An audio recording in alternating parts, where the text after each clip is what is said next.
इस रमज़ान सेवइयाँ और फिरनी तो सबने खूब बनाई होंगी। तो चलिए आज इफ्तार स्पेशल बनाते हैं फ़ालूदा। आप ज़रूर ट्राई कीजिएगा, ये बहुत अच्छा बनता है। ये एक मिडिल ईस्ट का डेज़र्ट है। अगर आप घर पे इफ्तार दावत रख रहे हैं तो इसको ज़रूर इंक्लूड कीजिएगा, बच्चों बड़ों को सबको पसंद आएगा। इंग्रेडिएंट्स में हमने यूज़ किया है गोंद कतीरा या कतीर 2 बड़े चम्मच, बेसिल सीड्स या बाबरी बोल हमने लिया है हाफ कप, साथ में हमने व्हिपिंग क्रीम यूज़ की है और हमने सीजनल फ्रूट्स में लिए हैं 2 मैंगोज़ और हमने यहाँ पे यूज़ किया इस रेसिपी में नेस्ले मिल्क मेड का हाफ टिन। ऐसी बहुत सारी इफ्तार स्पेशल रेसिपीज देख सकते हैं आप www.milkmaid.in पर। यहाँ पे हमने लिए है व्हिपिंग क्रीम 100 ग्राम और नीचे हमने रखा है आइस के बोल के ऊपर आप रखेंगे व्हिपिंग क्रीम का बोल, क्योंकि इसको अच्छे से व्हिप हो जाएगी वरना अदरवाइज अच्छे से नहीं हो पाएगा। यहाँ पे पहले हम हैंड विस्कर से इसको इस तरीके से लूजन अप कर रहे हैं। उसके बाद आप हैंड ब्लेंडर लेंगे और इसकी मदद से आपको इसको इस तरीके से ब्लेंड करते जाना है जब तक ना इसमें काफ़ी एयर पार्टिकल्स आ जाएंगे और ये क्रीमी बन जाएगी, फ्रॉथी बन जाएगी। तो आप देख सकते हैं आपको ये एक ही डायरेक्शन में इसको हैंड ब्लेंडर को चलाना है और तब तक इसको हैंड ब्लेंडर को यूज़ करना है जब तक ना जो ये व्हिपिंग क्रीम है इसमें जो ये माउंटेन की पीक्स की तरह स्टिफ पीक्स बनेंगे। देख सकते हैं आप, जिस तरह पहाड़ में स्टिफ पीक्स होते हैं वैसे इसमें भी बन जाएंगे माउंटेन पीक्स की तरह। यहाँ पे हमने मैंगो को पील किया है और हमने इसकी स्लाइसेस बना के रख दिए हैं। हमें मैंगो को ब्लेंड करना है तो हम मिक्सर ग्राइंडर में इसको डाल रहे हैं। हमें इसको पल्पी बनाना है। इतनी देर में हमें रखेंगे फ्रीज़र में व्हिपिंग क्रीम ताकि ये ख़राब ना हो जाए और वापस ना ऐसी बन जाए पानी जैसी।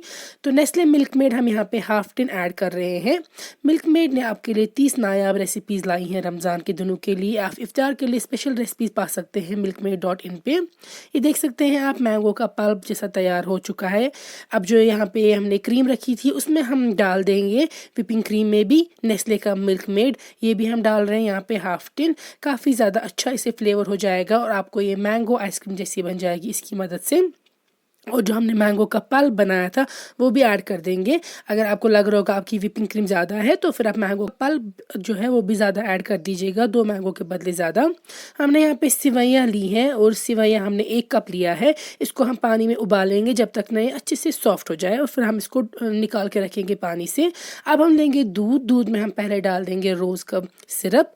तो ये देखिए हम डाल रहे हैं रोज़ सिरप, उसमें रूह अफ़ज़ा। उसके बाद डाल रहे हैं हम ये बेसिल सीड जो हमने पानी में रखे थे, बाबरी ब्योल, मिक्स कर रहे हैं। नेस्ले मिल्क मेड हम यहाँ पे भी ऐड कर देंगे लगभग 2 बड़े चम्मच। ये देखिए हम अच्छे से मिक्स करेंगे नेस्ले मिल्क मेड को भी इनके साथ, रूह अफ़ज़ा और दूध के साथ और जो बाबरी ब्योल ऐड की है उसके साथ।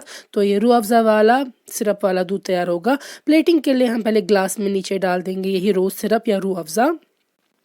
इसके बाद हम इसमें बाकी चीज़ें ऐड करते जाएंगे। यहाँ पे मैं बबरी ब्योल पहले ऐड कर रही हूँ, फिर जो हमने रखी थी सिवैयाँ उबाल कर पानी से निकाल कर ड्रेन होने के लिए वो ऐड कर रहे हैं हम यहाँ पे। तो आप किसी भी तरीके से फ़ालूदा की ये कर सकते हैं प्लेटिंग। ऊपर में थोड़ी सी और बेसिल सीड्स डाल रही हूँ, बबरी ब्योल। तो यहाँ पे मैं डाल रही हूँ यही मैंगो आइसक्रीम जो हमने फ्रीज़र में रख दी थी बनाकर। ऊपर मैं गोंद कतीरा या कतीर ऐड कर रही हूँ। आप अपनी चॉइस के अकॉर्डिंग ऐड कर सकते हैं लेयर्स। मैं थोड़ा सा और रूह अफ़ज़ा या रोज़ सिरप ऐड कर रही हूँ यहाँ पे। उसके बाद फिर से गोंद कतीरा और उसके बाद साथ में गोंद कतीरा और जो बेसिल सीड्स है वो पानी में रखे थे हमने। तो यहाँ पे मैं डाल रही हूँ रोज़ सिरप वाला दूध, रूह अफ़ज़ा वाला दूध। ऊपर मैंगो आइसक्रीम जो हमने मिल्क मेड और व्हिपिंग क्रीम से बनाई थी। और ये देखिए ऊपर टॉप तक हम इसको बनाते जाएंगे। साथ में हम डाल देंगे ऊपर कुछ ड्राई फ्रूट्स, किशमिश, काजू या अपनी चॉइस के आप ड्राई फ्रूट्स ऐड कर सकते हैं। और ऊपर ड्रिजल करेंगे थोड़ा सा रोज़ सिरप और आपका फ़ालूदा तैयार है। ऐसी बहुत सारी इफ्तार स्पेशल रेसिपीज देख सकते हैं www.milkmaid.in पर। तो